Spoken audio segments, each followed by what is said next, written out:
Hey, brand builder, Rory Vaden here. Thank you so much for taking the time to check out this interview. As always, it's our honor to provide it to you for free. And wanted to let you know there's no big sales pitch or anything coming at the end. However, if you are someone who is looking to build and monetize your personal brand, we would love to talk to you and get to know you a little bit and hear about some of your dreams and visions and share with you a little bit about what we're up to see if we might be a fit. So if you're interested in a free strategy call with someone from our team, we would love to hear from you. You can do that at brandbuildersgroup.com/podcall, brandbuildersgroup.com/podcall. We hope to talk to you soon. Dan Martell, my guy. I got to tell you, I really enjoyed my conversation with Dan. And I'm actually reading his book. I don't always get to read every book of every author, but I'm loving it. I'm about halfway through it.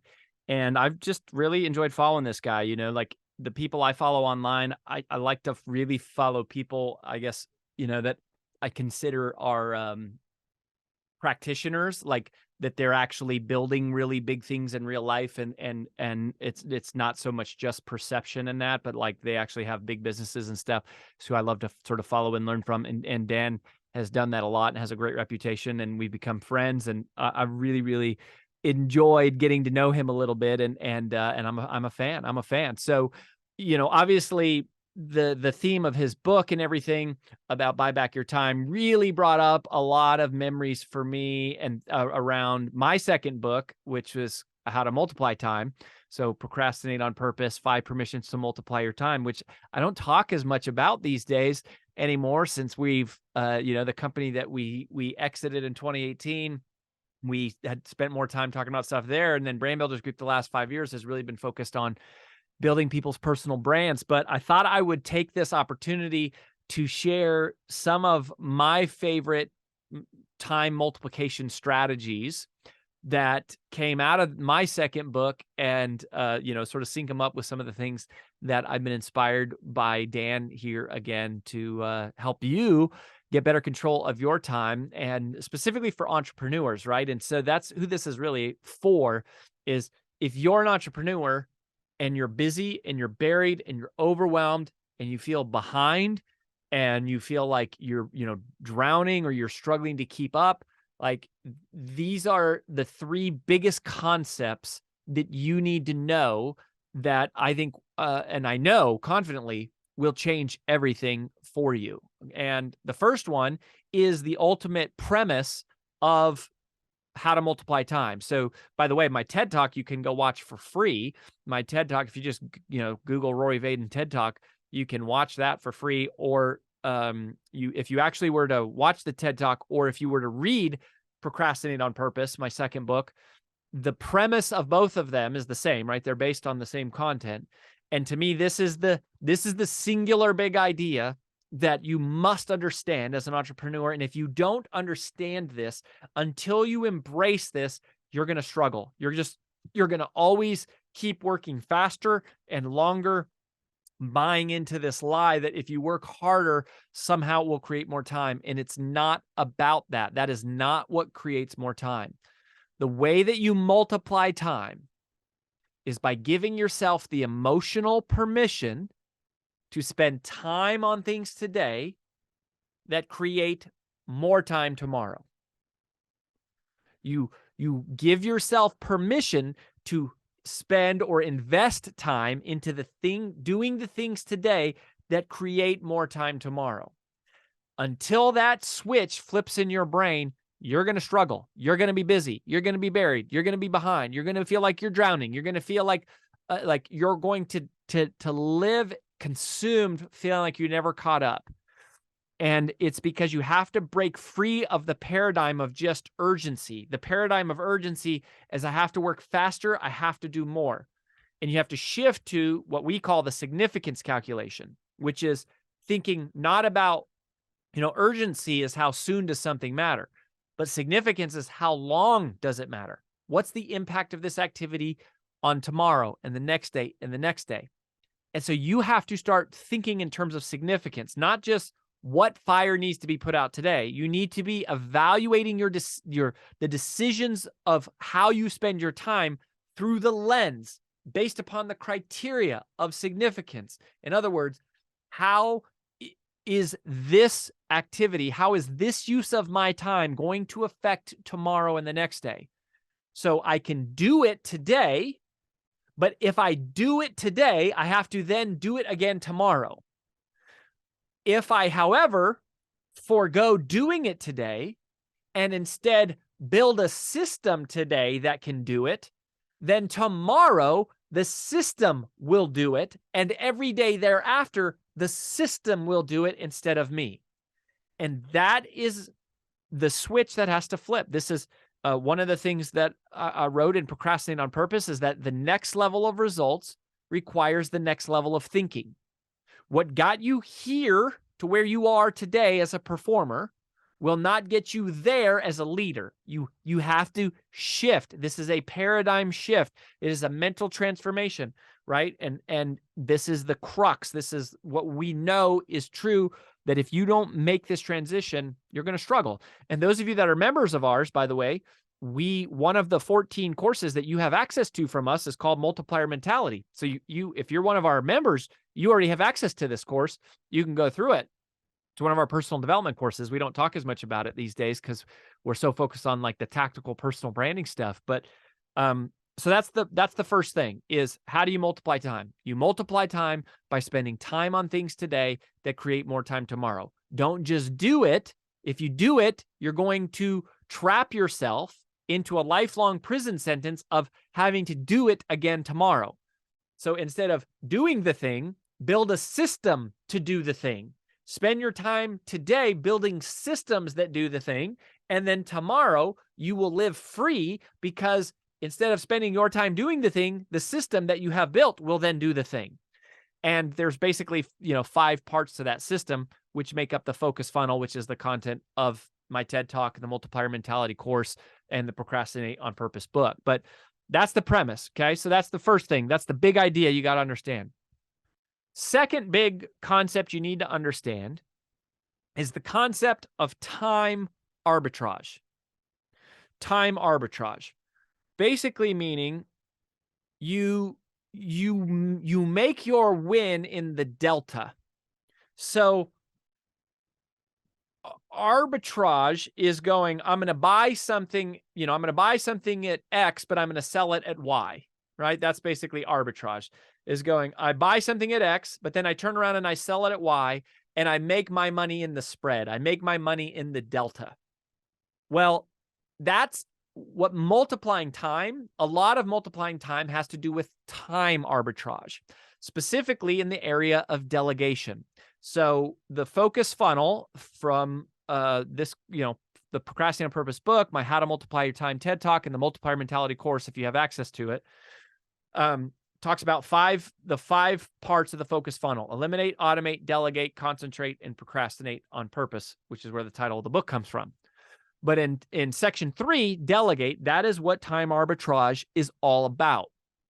Basically going, I am going to buy someone else's time at X dollars, and then I'm going to engage myself in activities that produce results at Y dollars. Now, the concept for this, the principle that we teach, is called MVOT, M-V-O-T. It stands for the money value of your time, the money value of your time. Dan actually refers to a similar concept in his book. He calls this your buyback rate, which is basically going, what is your time worth? So the way you figure out what your time is worth is you take your income, right? Like, just go to your taxable income, or if you're an entrepreneur, you might have to like add back some of your tax deductions to get to like, what is the total amount of money you made last year personally, like for your personal time, whether it was salary or if it was commissions or whether it was through your 10K and it was profits or it was dividends. Like, if you just go, how much money do I make in a course of a year, all of the sources, and then divide that by 2,080, which is the number of working hours in a year. That will give you an hourly rate. We call that rate your MVOT, the money value of your time, meaning every hour of your time is literally worth, let's call it $48 an hour. Okay. So I think let's look. Okay. 100,000. If you made $100,000 a year, okay, divided by 2,080, doing this math on the fly here, that's $48 an hour. I was right. Okay. So that means if you make $100,000 a year, you get paid $48 an hour. So the concept of time arbitrage is to then say, what are all the activities that I am doing in my business or in my life that I could hire someone else to do for less than $48 an hour?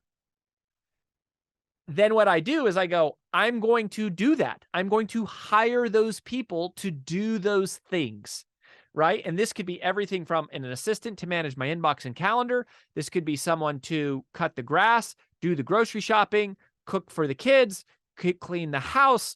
It is doing managing my social media, writing copy, doing graphic design. Like, what are all of the tasks that you can get done?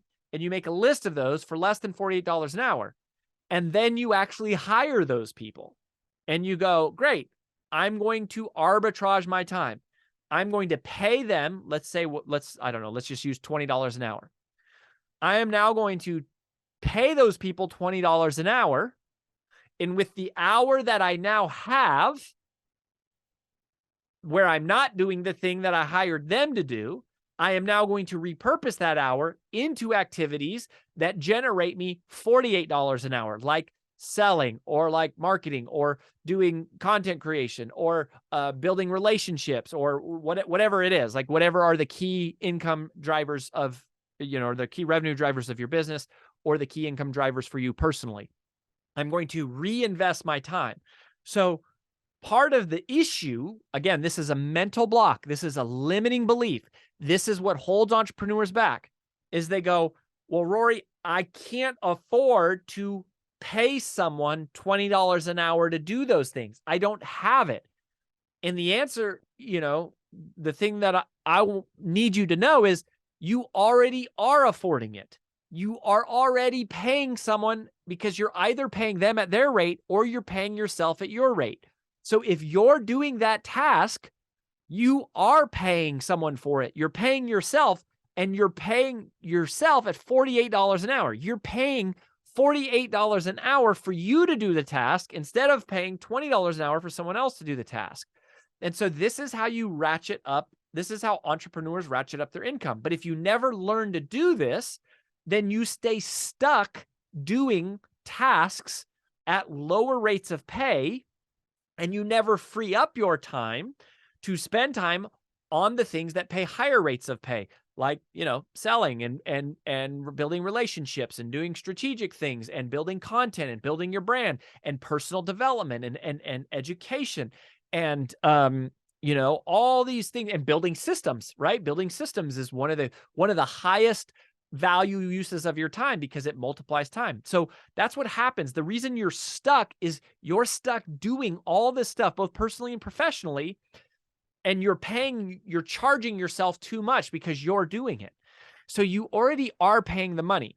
So that is time arbitrage. And it's going, okay, I'm going to buy someone else's time at $20 an hour, and then I'm going to repurpose my time into things that do $48 an hour. And this is what, basically billionaires do. All you do is you keep ratcheting it up. And ultimately you go, yeah, I'm going to pay, $250,000 a year for a C-level executive to manage this function of my business. That's a lot of money. And you go, yeah, it is a lot of money. But if you can make $1 million a year by repurposing the time you would be spending doing something else, not only are you buying your time back, you're also creating jobs for other people, and you're buying your freedom. So, but it's risk, right? It is risky. And you have to first of all, get past the mental blocks. You have to think differently. Just like I said, the next level of results requires the next level of thinking. The way that Einstein said it was, Einstein said, you can't use the same level of thinking that created the problem to solve the problem. you have to adapt. You have to evolve. You have to be around people who have gone on this journey before you. And I feel like it's a good time to mention, if you're not one of our members at Brand Builders Group, you should go to freebrandcall.com/podcast and request a call with our team so that we can talk to you about what it looks like, because our services are insanely affordable. Insanely affordable. When you become a member, you get access to 14 of our courses for less than what most people sell one course for, right? So, you have in your disposal, in your immediate ability, the opportunity to access this education that is worth millions of dollars, and it doesn't cost nearly as much as you might think. So request a call, freebrandcall.com/podcast, and talk to our team, and we will help you with the mindset piece. But then you have to have the actual discipline to actually go spend that extra time on the activities that drive more income. And that takes risk and that takes discipline. And oh, by the way, we have a course called Conquering Impossible Goals and a book called Take the Stairs that helps you with that and helps you build your discipline and create your ultra performance plan. And if you invest with us at a certain level, you'll have your own private coach. You get to come to our events, right? So that is the example. That is how time arbitrage works. And you reinvesting into your own personal development is an example of time arbitrage. You're going, okay, I could spend 10 years of my life learning how to become a best-selling author, or I could invest a couple $1,000 and Brand Builders Group can teach it to me in 2 days and I know it, and then I have it for the rest of my life. That's time arbitrage. Personal development, self-education is one of the greatest examples of how to multiply your time. It's getting coaching and you're compressing time. And you could learn it on your own. You could do that, but how long is it going to take? And what is the MVOT? What is the money value of that time? What's the hourly rate of your time multiplied times how long it'll take you to figure it out on your own? Can you pay to just compress that time, whether through education or hiring people? Time arbitrage. If you can get past this limiting belief, if you can unlock this new level of thinking, then your mind will operate in a state that allows you to create more wealth. That's why, if nothing else, go watch my TED Talk. It's free, right? Pay $20 and buy my Procrastinate on Purpose book. We'll walk you through the whole thing, or become a member of ours and we'll coach you through it step by step. But you got to understand time arbitrage to get to the next level. The third concept that is huge for multiplying time is something called the 10-80-10 rule. The 10-80-10 rule. And many people talk about this concept. I certainly employ it. And the way that this works is when there's a new project, you can't just hire someone and go, okay, I hired them, they're going to do it, and it's just going to be perfect and fine, it should be done. Typically, that's going to end up as a little bit of a train wreck. So what you do is you spend the first 10% with them, right? You map out the project, you give them the scope, you give them instruction, you lay it out. Then the middle 80% is what they do for you. And then the last 10%, you come back in and you kind of give them feedback. You tie together the loose ends, you polish it up, and you can send it out the door. Where people go wrong or experience frustration with delegation is they try to delegate and then abdicate. They try to go, well, I paid this person to just solve this problem and it wasn't perfect, and so delegation doesn't work. That's just not realistic, right? Like, people need more coaching, and probably because you have a specific vision of what you want this to do. Now, mathematically, some people will say, well, that's frustrating because I'm paying someone to do a job that I am still doing. And the answer is yes, kind of. You're still doing part of it, but 80% of it you're not doing. And here's the thing you got to realize. 80% done right by someone else is always better than 100% done right by you. 80% done right by someone else is better than 100% done right by you. Because even if they only get it 80% right, now you only have to do 20% instead of 100%. See how that works? Like, yes, it can be frustrating to hire someone and you can't just abdicate it. You can't just go, take this and do this. Very rarely does that happen. But if they can carry 80% of the load, you still got to be there for 20%, but that 80% is freed up for you to now reinvest. So even if you can't outsource the entire thing, it still makes sense to do this. But this is where most people just can't get their mind wrapped around it. And it doesn't mean they're bad people, but it means like your income is going to be limited as an entrepreneur, and you're going to be really, really busy. For those of you that have more of an employee mindset, which is fine, right? There's nothing wrong with it. The hard part about being an entrepreneur is you take all the risk, right? You pay out the money and now you got to go backfill and make a sale to generate that money. Otherwise you're in trouble, right? So, and you got to repurpose that time into something that creates more time and more income tomorrow. So you take all the risk, but with the risk comes the reward. And that's why you make more money if you're successful. You make less money if you're unsuccessful. The advantage of being an employee is you get a consistent pay no matter what, right? You don't take the risk. Your employer is taking the risk. And if that's you, that's fine too. Totally fine. Employees are so valuable to everyone, especially to entrepreneurs. But if you're an employee going, okay, I want to raise my income, one of the things that I would be thinking about if I were an employee is going, I want to be around people and around businesses who are multipliers. I want to be in the proximity. This is one of the reasons why Tony Robbins says proximity is power. I want to be in the proximity of multipliers. Why? Because multipliers are always going to be reinvesting and they're always going to be growing. So they may not be able to pay you top dollar now, but whatever they pay you, if you can help that multiplier perform at a higher level, they're going to reinvest it back into the business, into the systems, and into you. And the longer you're around, the more valuable you are for them, because the more you're helping them multiply time. And so as they ratchet up, you are going to ratchet up with them. So you're kind of like riding in their wake. And that happens a lot, right? You go, what does Elon Musk's personal assistant make, or his chief of staff?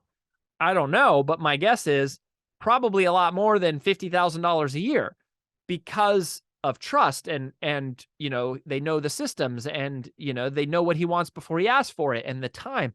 So either way, whether you're on the entrepreneurial path or you're more on the employee path, be around multipliers. And by the way, if you're an entrepreneur, even if you're an entrepreneur, you want to surround yourself with other multipliers. Case in point, right? Look at our clients: Lewis Howes, Ed Milet, Eric Thomas, Amy Porterfield. Our revenue and my income has gone up as I have surrounded myself with people like that, as I have served them, right? As I have added value to them, I've helped them grow. And as a result, they've grown and they've brought us with them, because those people are multipliers, right? So you always want to go, how can I be in the proximity of multipliers? Being in the proximity of multipliers, these are people who are creating jobs, they're taking risk, they're paying for results, and their time is worth a lot. And so as their time becomes worth more and more and more, they are able to afford to pay more and more and more, which means they're going to hire the people that are in their proximity. So those are concepts that I wish I would have understood when I was young. Like, I would have made so much more money, so much faster. I'd made so much more impact, so much faster. I would have surrounded myself, frankly, with a lot of different people than I did. Although I did a good job, actually. I've done a pretty good job of surrounding myself with successful people. But these are the kind of mindsets it takes to go from somebody like me, born in a trailer park, raised by a single mom, we couldn't afford boxed cereal, to, now 6 different multi-7-figure businesses and 2 two 8-figure businesses that we have built. It's the mindset. Your mind has to change. And so to become a multiplier, you have to learn how to think the way that multipliers think. So those are just 3, simple ideas of multiplying time. I mean, again, I wrote a whole book on this subject. It is powerful stuff. It has the power to change your life. So I hope you'll request a call and talk to our team, get plugged into what we're doing, or at least stay plugged in here, right? This is we're giving you free insights and inspiration as much as we can to help you multiply your impact, your income to the next level. So share this episode with somebody who needs to hear it, somebody you know in your life who's an entrepreneur, somebody who wants to build their personal brand, somebody who's busy, buried, behind, and overwhelmed. Send this episode, will you? And if you get a chance, leave us a review on iTunes. That helps a lot of other people figure out if this is the right show. And keep coming back. And thanks for being here. I hope and trust and am committed to helping you continue to multiply. We'll catch you next time.